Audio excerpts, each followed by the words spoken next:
நிலம், இனம், மொழின்னு மக்களை ஒன்று சேர்க்குற வேலையை நாங்கள் செய்ய ஆரம்பித்தப்போ நீங்கள் கட்டமைச்சிருக்கிற இந்த ஜாதி, மதம், பிரிவினைவாதம் எதை வச்சு உங்கள் அமைப்பால் அரசியல் பண்ண முடியாமல் போச்சு.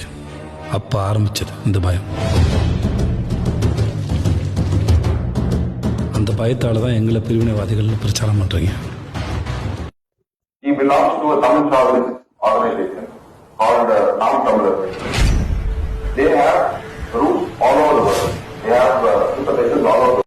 இதேதான் சொல்லுவான். மெதுவா என்னை கட்டமைப்பான், என்னை சர்வ சமூக விரோதிம்பான், பயங்கரவாதிம்பான், பிரிவினைவாதிம்பான், சாவனிஸ்டும்பான், டெரரிஸ்டும் கடைசியா நிறுத்துவான். நீ ஏறி வச்சுக்க நடக்கும். இது செய்வான். காரணம் என்ன? அவன் ஒரு பொம்மை அரசை நிறுவுவான். தன் வள வேட்டைக்கு எதிராக எந்தெந்த தேசிய இனத்தின் தலைவன் நிற்கிறானோ, என் நாடு, என் மொழி, என் இனம், என் நிலம், என் வளம் என்று எவன் பேசுகிறானோ அவனெல்லாம் இவனுக்கு எதிரி, நான் உட்பட. இதான் நடக்கும். ஏன்னா இங்க அவர்களுக்கு வேண்டியது தலைவர்கள் அல்ல, தரகர்கள். காட்டு நடத்தில், நீட்டு நடத்தில் கையெழுத்து போடுற புரோக்கர்ஸ். ஒரு நாள் என்னை நீ தவிர்க்கலாம், ஆனால் நான் முன்வைக்கிற அரசியலை எவராலும் தவிர்க்க முடியாது.